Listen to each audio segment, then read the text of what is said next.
पेशा कानून 2022 को सरकार ने अंतिम रूप दे दिया है और इसे जानने और समझने के लिए आज हमारे साथ मौजूद है मांडर विधायक शिल्पी नेहा तिर्की। तमाम बातें हम इनसे करेंगे और इनसे समझने की कोशिश करेंगे कि आखिर इस कानून से क्या आदिवासियों की जमीन सुरक्षित हो पाएगी या फिर नहीं। पहला सवाल रहेगा आपसे शिल्पी जी कि ये जो कानून लाया जा रहा है जिसका अंतिम रूप सरकार ने दे दिया है, इससे कितना जो आदिवासियों की ज़मीन है वो बच पाएगी, कितनी सुरक्षित हो पाएगी, जो जंगल ज़मीन से ये पूरा जो राज्य है वो विख्यात है।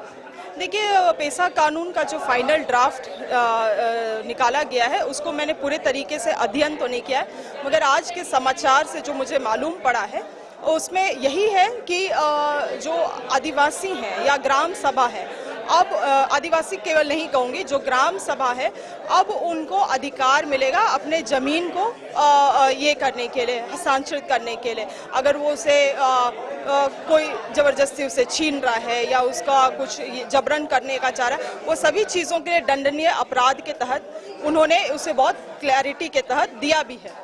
तो मुझे लगता है कि इस तरह के अधिकार से ज़रूर आदिवासियों को या ग्राम सभा के आम लोगों को उसका लाभ ज़रूर मिलेगा, क्योंकि हम लोग इसे आए दिन देख रहे हैं। आप किस तरह से देखते होंगे, जब से NHI बन गया है तब से जो NHI के आसपास की ज़मीन है, आदिवासियों की ज़मीन विशेष रूप से, किस तरह से कौड़ी के भाव पे वो लूट उसमें मचा हुआ है। तो मुझे लगता है ये ग्राम सभा को अगर ये पावर दिया जाएगा तो जायज़ सी बात है कि ग्राम सभा इसको सही तरीके से इस्तेमाल कर पाएगा। मगर साथ ही साथ ये भी चिंता का विषय है कि ग्राम सभा को हम लोग उस रूप से सशक्त भी करें।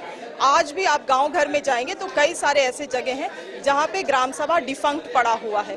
वैसे में क्या उन सभी चीज़ों के लिए सरकार ने क्या कड़ी कदम उठाई है, उसे भी देखने के लिए हम लोगों को देखना चाहिए। और मैं इस ड्राफ्ट को गहराई से अध्ययन करके ज़रूर इसमें आपको और चर्चा करूंगी आपके साथ। लगातार आदिवासी समुदाय के जितने भी लोग हैं इसकी मांग कर रहे थे। वर्तमान की जो स्थिति है, क्या लगता है उनको कितनी बड़ी राहत मिलेगी इससे? देखिए, मैंने जो देखा है ग्राम आदिवासियों के जो अलग अलग संगठन हैं, अलग अलग तरीके का मांग रखे हैं, मगर जो जायज़ सी बात है, पेशा कानून को हमेशा जो है वो केवल पंचायती राज एक्सटेंशन टू शेड्यूल एरिया के लोग जानते हैं, मगर उसके साथ एक बहुत और अहम चीज़ है प्रोविजंस, पी पेशा। इसे लोग वो पी को मिस कर जाते हैं और बहुत लोग उसको समझ भी नहीं पाते हैं। तो ये पी प्रोविजंस को समझने की ज़रूरत है।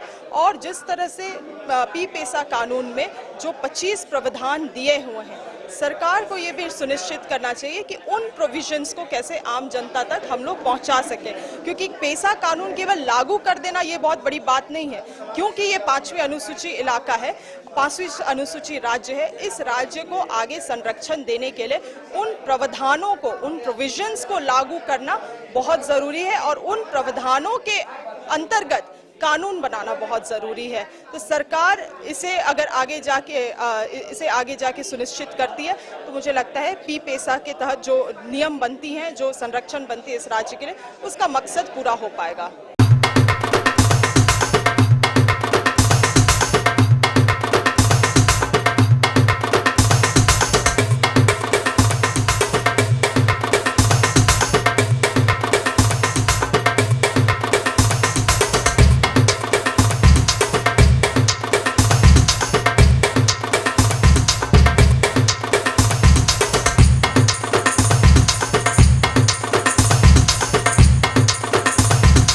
IIT जी नीट एस्पिरेंट्स के सपने को पंख देने आ गया है कंप्लीट सॉल्यूशन इंस्टीट्यूट। यहाँ है smart classroom, 1-to-1 doubt clearing session, ask the expert, video solution और भी बहुत कुछ। मतलब हम करेंगे आपको गाइड, बनेंगे आपके mentor. Foundation classes from class 6 onwards for your bright future. Visit complete solution institute.